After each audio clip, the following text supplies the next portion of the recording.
बच्चों, कैसे हो? आशा करती हूँ स्वस्थ होंगे, मस्त होंगे, परिवार सहित खूब खुशहाल होंगे। तो बच्चों, महाभारत में आज हम आदि पर्व का अगला खंड पढ़ेंगे। पिछली वीडियो में हमने पढ़ा था ना कौरव और पांडवों का जन्म।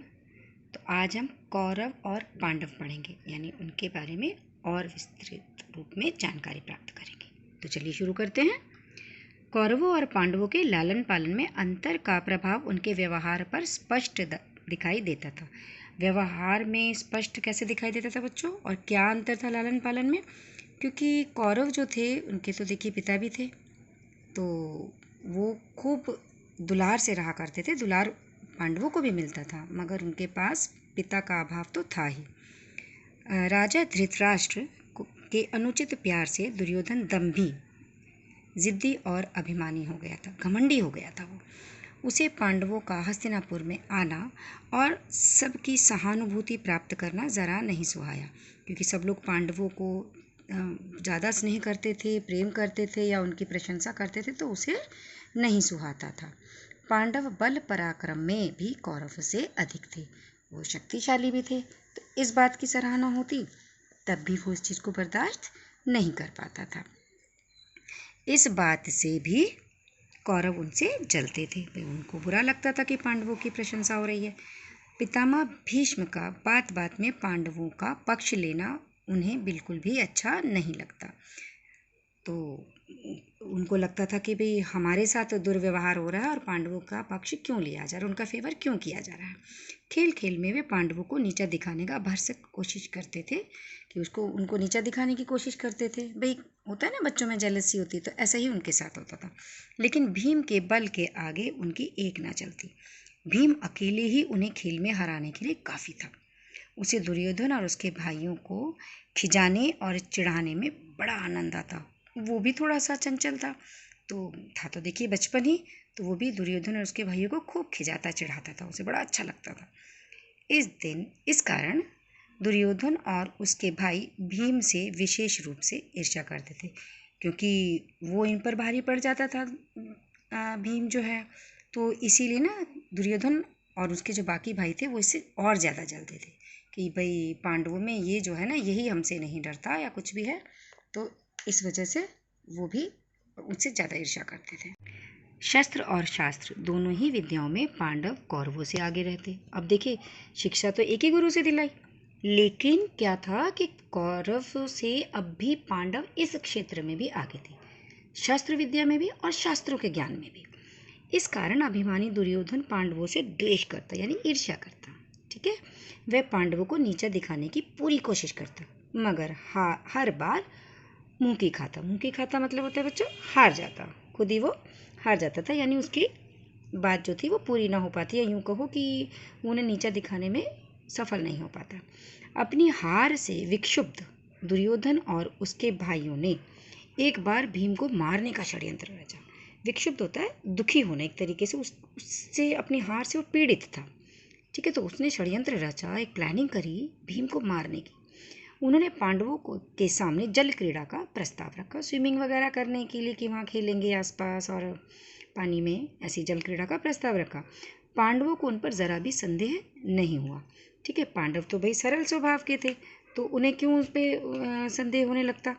वे जल क्रीड़ा के लिए तैयार हो गए।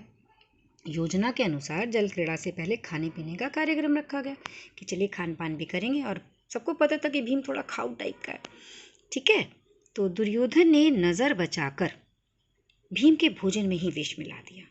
भीम तो भोजन प्रेमी था ही, स्वादिष्ट व्यंजन सामने देखकर वह उन पर टूट पड़ा। बाकी सब तो जल क्रीड़ा करने चले गए, मगर भीम आराम से भोजन करता रहा, क्योंकि वो खाने में मस्त था। ठीक है, जब उस पर विष का प्रभाव होने लगा तो वह वहीं अचेत होकर गिर पड़ा, यानी बेहोश हो गया, कि विष ने अपना असर दिखाना शुरू करा। उचित मौका देखकर दुर्योधन और उसके भाइयों ने भीम के हाथ पैर बांधे और उसे नदी में ढकेल दिया। किसी को शक भी नहीं। नदी की तेज धारा भीम को बहाकर दूर ले गई। तो इस तरह से उन्होंने भीम को नदी में गिरा दिया। देर तक जल क्रीड़ा के बाद जब पांडव नदी किनारे पहुंचे तो उन्होंने भीम को नहीं पाया। भाई खेलते समय भी नहीं था, उन्हें लगा चलो खाने में मस्त होगा। लेकिन जब वापस आए तब भी वहाँ पर भीम नहीं था। चारों भाई भीम को ढूंढने लगे। उन्होंने वन, उपवन, नदी, तट सब जगह भीम को ढूंढा, मगर भीम कहीं न मिला। थक हार कर वे राजमहल वापस आए और पितामह भीष्म को जो है भीष्म व माता कुंती से सारी बात बताई। सभी लोग चिंतित हो गए, सभी को भाई चिंता हो गई, था तो बालक ही, फिर कहाँ चला गया। भीष्म पितामह भीम को खोजने के लिए सिपाहियों को आदेश दे ही रहे थे कि सामने से भीम आता दिखाई दिया।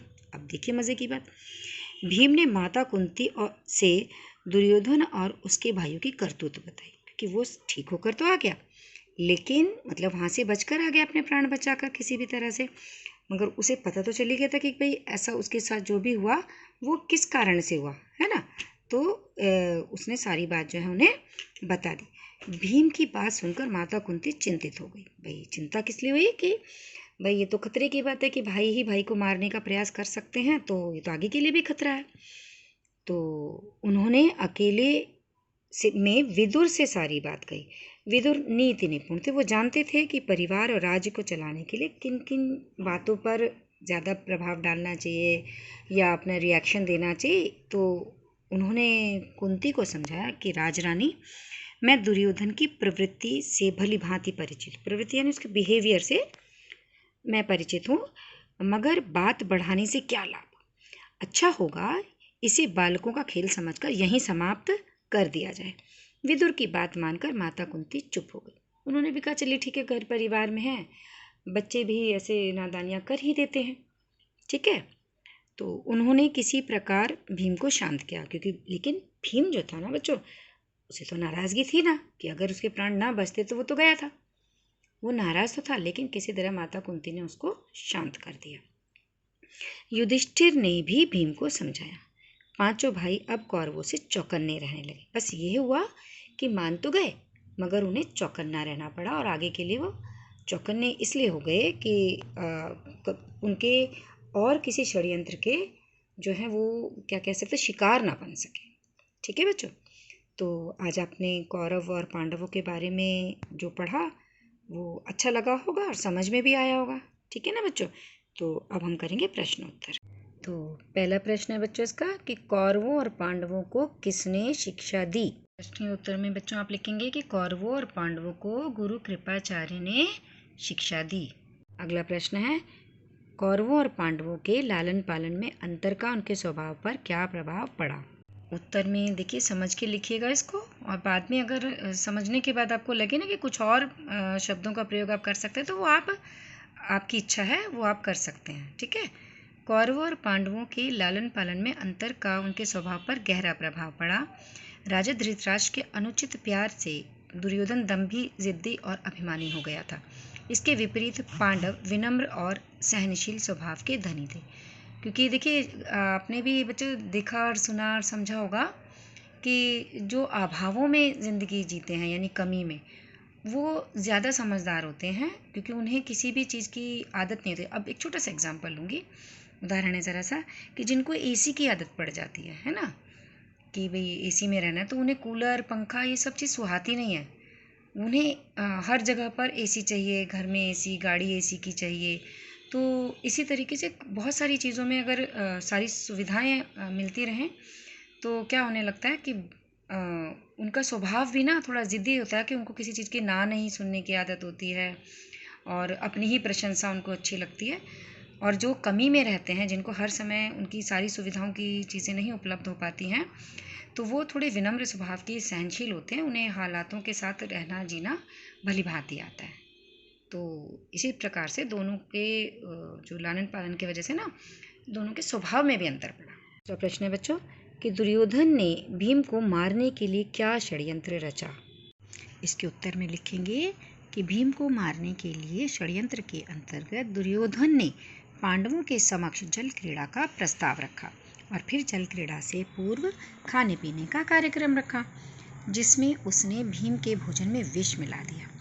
भोजन करने के बाद जैसे ही भीम पर विष का प्रभाव पड़ा, दुर्योधन ने अपने भाइयों के साथ मिलकर भीम को नदी में ढकेल दिया।